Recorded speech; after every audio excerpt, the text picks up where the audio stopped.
اردو خبر کے معزز دوستوں، میں ہوں ماجد ملک اور آپ تمام دیکھنے اور سننے والوں کو السلام علیکم۔ ناظرین گرامی، مانیسا ترکی کا ایک خوبصورت پرانا ٹاؤن ہے۔ یہ ازمیر کے قریب واقع ہے اور اپنی فضا، قدرتی جنگلوں اور پرانے بازاروں کی وجہ سے پورے سینٹرل ایشیا میں مشہور ہے۔ خلافت عثمانیہ کے دور میں ترک اسے شہزادگان کا شہر کہتے تھے، کیونکہ سلطان اپنے شہزادوں کو بچپن ہی میں مانیسا بھجوا دیتے تھے، اور یہ جب تک دین اور دنیا دونوں علوم کے ایکسپرٹ نہیں ہو جاتے تھے، یہ اس وقت تک مانیسا سے باہر نہیں جا سکتے تھے۔ فاتح قسطنطنیہ استنبول سلطان محمد فاتح کا بچپن بھی مانیسا میں گزرا تھا۔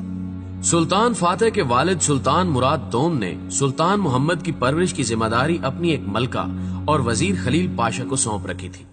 ملکہ عیسائی تھی اور وہ ایسٹرن یورپ کے کسی عیسائی بادشاہ کی بیٹی تھی۔ سلطان محمد کی اس سوتیلی ماں نے استنبول کی فتح میں اس کا بہت ساتھ دیا۔ سلطان تقریباً جنگ ہار چکا تھا اور اس نے صبح فوجوں کی واپسی کے اعلان کا فیصلہ کر لیا تھا، مگر رات اس کی سوتیلی ماں اس سے ملنے آئی۔ اس نے اس کا حوصلہ بڑھایا اور سلطان فاتح نے اگلے دن قسطنطنیہ فتح کر لیا۔ سلطان فاتح کے اپنے شہزادے اور 1920 تک تمام سلطانوں کے شہزادے بھی مانیسا میں پروان چڑھے۔ یہ شہر اس قدر اہم اور تاریخی تھا کہ ہم اپنے کھانوں میں زردہ کھاتے ہیں۔ زردہ مانیسا کی سویٹ ڈش تھا۔ یہ یہاں سے پوری اسلامی دنیا میں پھیل گیا۔ پنجاب میں لوگ صدیوں سے بھانڈا نام کی ایک ڈش بنا رہے ہیں۔ یہ ڈش مکوی ہوتی ہے اور اس میں جڑی بوٹیاں، مغز، دیسی گھی اور گڑ ڈالا جاتا ہے۔ پنجابی اسے پکا کر اس کی ٹکیاں یا پنیاں بنا کر رکھ لیتے ہیں اور سردیوں میں کھاتے رہتے ہیں۔ یہ ڈش بیماریوں اور بالخصوص زچگی کے بعد خواتین کو ضرور کھلائی جاتی ہے۔ یہ ڈش بھی مانیسا سے ہندوستان آئی تھی اور اس کے موجد کسی نامعلوم عثمانی ملکہ کے ڈاکٹر تھے۔ وہ عثمانی ملکہ بیمار ہو گئی تھی۔ ڈاکٹروں نے اس کے لیے ایک مکوی خوراک تیار کی اور اسے یہ خوراک کھلاتے رہے۔ ملکہ صحتیاب ہو گئی تو اس نے یہ سیکرٹ ریسیپی عام کرنے کا حکم دیا، اور یوں وہ ریسیپی مانیسا سے نکل کر سینٹرل ایشیا اور وہاں سے ہندوستان آ گئی۔ مانیسا کی کشمش دنیا کی بیسٹ کشمش کہلاتی ہے۔ یہ 500 سال تک صرف شاہی خاندان کے لیے بنائی جاتی تھی۔ ناظرین گرامی، یہ مانیسا کا تعارف تھا۔ مانیسا میں آج بھی صدیوں پرانے محلے، گلیاں اور محل موجود ہیں۔ اگر آپ شہر کے اندرونی حصوں میں جائیں تو آپ کو ہر طاق میں وقت ٹھہرا ہوا دکھائی دے گا اور آپ چند لمحوں میں 500 سال پیچھے چلے جائیں گے۔ مجھے اس شہر میں گھومتے ہوئے لاتعداد نان بائی دکھائی دیے۔ پتہ چلا مانیسا میں ترکی کے بہترین نان بنتے ہیں۔ یہ ڈبل روٹی کی طرح پھولے ہوئے ہوتے ہیں اور انہیں لوگ زیتون کے تیل یا لسی میں ڈبو کر کھا لیتے ہیں یا پھر قہوے کے ساتھ نگل لیتے ہیں۔ نان شہر کے تمام خاندانوں کی خوراک ہے۔ ترکی سمیت سینٹرل ایشیا کے زیادہ تر ملکوں میں روٹی گھر پر نہیں بنائی جاتی۔ لوگ تندوروں یا نان بائیوں سے روٹی خریدتے ہیں، جبکہ گھروں میں صرف سالن بنتے ہیں۔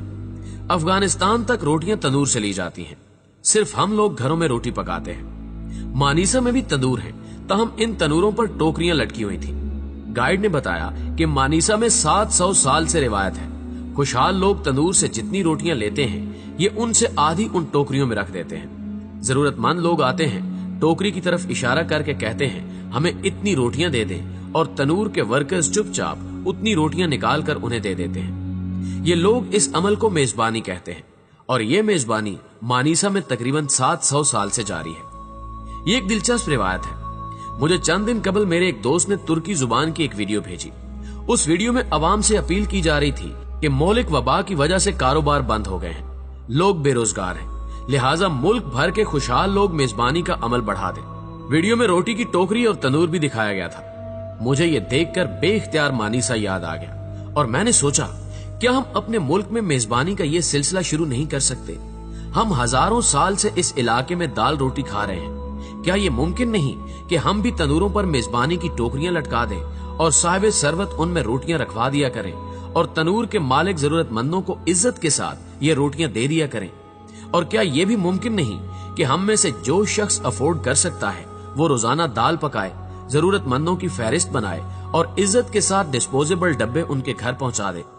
ہم روز 100-200 روٹیاں پکوا کر اپنے گھروں، اپنے دفتروں کے سامنے ٹوکریوں میں بھی رکھ سکتے ہیں اور لوگ اپنی ضرورت کے مطابق آ کر روٹیاں لے جائیں۔ ہم چائے خانوں پر چائے کے اضافی کپوں کے پیسے بھی دے سکتے ہیں۔ چائے خانے کے مالکان اضافی کپوں کی پرچیاں بنا دیں، ضرورت مند آئیں وہ پرچی کاؤنٹر پر دیں اور مفت چائے لے لیں۔ کیا یہ ممکن نہیں؟